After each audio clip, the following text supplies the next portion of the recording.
Greetings, everyone. It is primary season.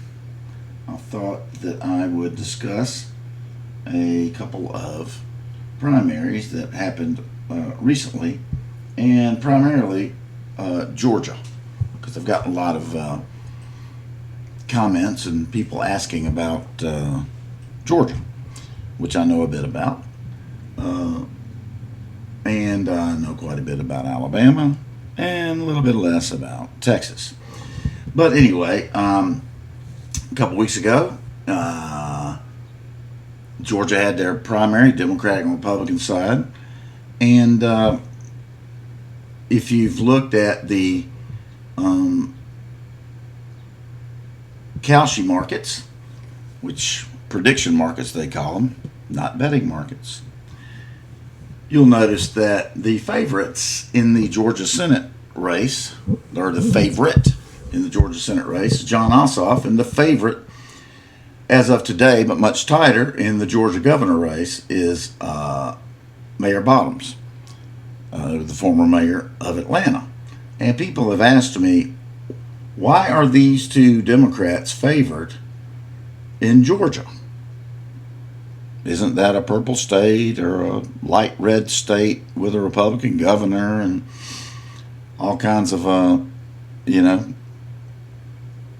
nuts on the Republican side and all that? And it's just numbers, which I'm going to show to you.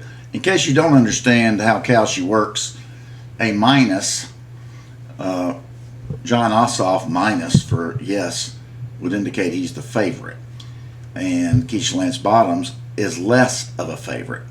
And you see the money thus far barely has Mayor Bottoms, in the lead. But Ossoff, people are putting money on him to win. What does that mean?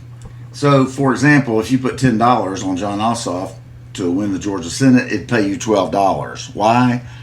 Because the prediction market believes that is the most likely outcome, so there's not much risk to it, therefore not much reward. Georgia governor's race, Mayor Bottoms is a slight favorite, but you see, yes, she's only a slight favorite, so if you bet $10 on, not bet, I don't know what they call it, but place $10 prediction wager on Mayor Bottoms, you would make $18 because the outcome in the governor's race is less certain. But they're still minus odds, they're not plus odds, so they're favorites. Why is that? How is that? Well, it's not magic. Let's look at the statewide party primary turnout from May 19th. Democrats, more people pulled a Democratic ballot and voted in the Democratic primary than they did the Republican primary, even though there were many, many more heated races on the Republican side, statewide and locally. And still, more people voted in the Democratic primary, where the results were, for at least the top couple of races, were not really too much in doubt.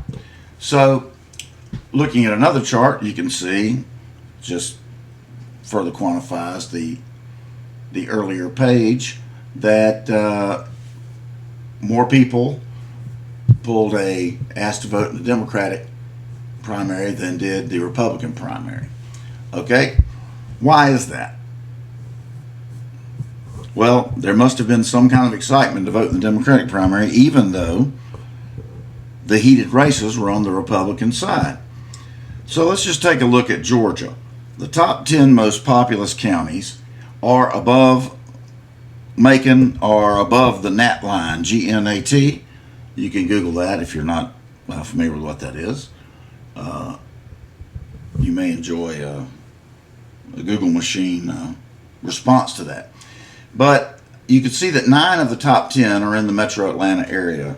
Richmond County, where Augusta is, slides in barely, but half of the population of Georgia is above the NAT line. Okay? And almost half is around metro Atlanta. All right?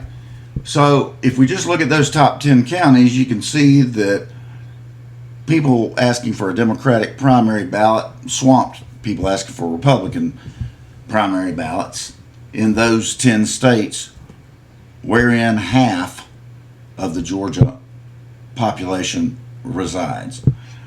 There's 159 counties in Georgia. Again, something else. If you're interested in that, you can look that up and see. That's an interesting story about how there are so many counties. But anyway, the rest of the Georgia population is dispersed amongst 149 counties. Okay, so in the top 10, almost 3 times, or double, excuse me, let me say that, double,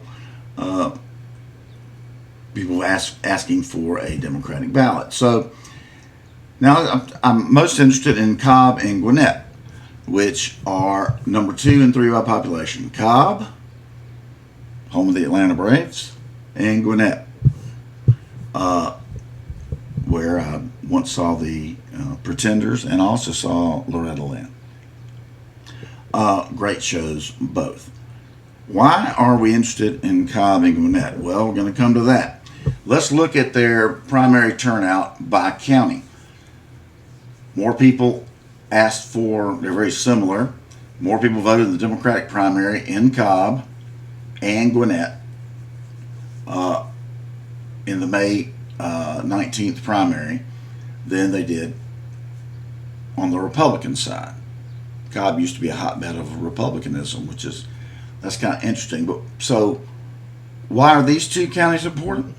Well, they have a 9-for-9 perfect record in voting for the winning U.S. Senate. I used the Senate race, it's a statewide race, and they're 9-for-9, including 3 party swaps. So right here, Max Cleland was the incumbent, war hero, lost several limbs in Vietnam. Saxby Chambliss beat him in that race, and it was a flip. And you see both counties voted correctly in that flip. And then if we skip on down here to Ossoff and Perdue. Perdue, the Republican. Governors, I guess they're cousins or something. I forget what they are. But anyway, it flipped. That was a flip from Republican to Democrat. And then Raphael Warnock against Kelly Loeffler. She was the Republican. You can see the flip. And then Warnock versus Walker. Senator Warnock was the incumbent, and Herschel Walker was the something. And that's a win. So including 3 party flips in all 9 races, they're perfect. Cobb and Gwinnett. So they're important to watch. State polling, of course, important to watch. But Cobb and Gwinnett are perfect bellwethers. 9 out of 9. And including party flips, which is important. So that is the reason, if you're wondering, and my colleagues have been wondering, why the prediction markets have Jon Ossoff favored in the Senate race against the field, any Republican, and they're picking theirs now. And Keisha Lance Bottoms, former mayor of Atlanta, is favored ever so slightly in the Georgia governor's race, which is going to be a much tougher race, I believe. Not a lot of money's been put on these. About 300,000 in the Senate race and 110 the mayor's, but that is certainly to pick up. But so it's not magic; it's just numbers, and prediction market people are just looking at the numbers, and they see what I just showed you, in case you hadn't seen it before.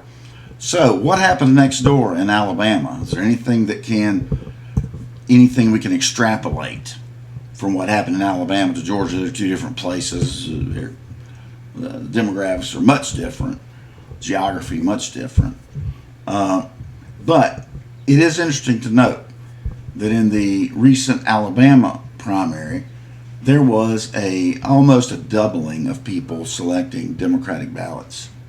And there was a drop-off of almost 200,000 people picking Republican ballots. Again, the heated races were on the Republican side. The Democratic statewide races were, I don't want to say they weren't in doubt, but let's say they weren't in doubt.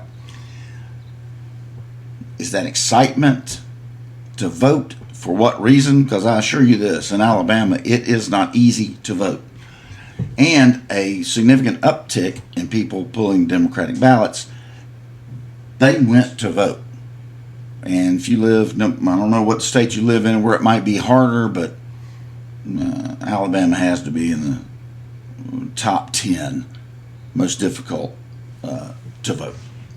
So maybe, those results are kind of correlated with Georgia.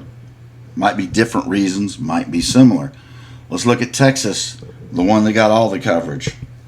Tallarico, and then we had the Cornyn and Ken Paxton runoff. But in the initial, again, the heated races were on the Republican side. Tallarico didn't really have much competition. It was, assumed, and you can go back and look at the prediction market, assumed that he was going to win, but the Republicans had some very heated races. And yet, more people asked for and voted on a Democratic ballot in Texas. Why? Same reasons as in Georgia or Alabama, or different reasons people are motivated to vote? Well, we can infer all sorts of stuff. I'll leave that up to you, but it's working out in similar ways across the South thus far.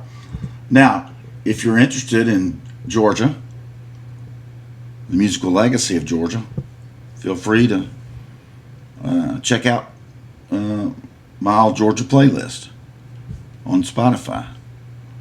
And if you hear something on there or that reminds you of something else, put it in the comments, and I'll add it. If the parameters are pretty broad, you're born in Georgia, raised in Georgia, you're in the Georgia Music Hall of Fame, the song mentions Georgia or a city in Georgia, and they're eligible.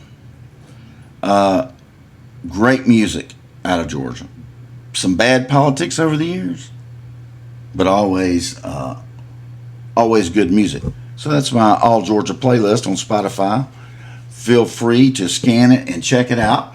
And if you stayed this far, I appreciate it. And I would like to ask you to subscribe to the channel. Like this video if you enjoyed it. If you didn't enjoy it, don't dislike it, because that's just mean. Share it with your friends, family, colleagues, a stranger. I appreciate it. Set those notifications, and if you like this kind of content, next time I post it, you'll get it. And remember, when you support the channel, it costs you nothing, and it's for the children. With that, remember, it's probably not you, it's them. And good luck out there.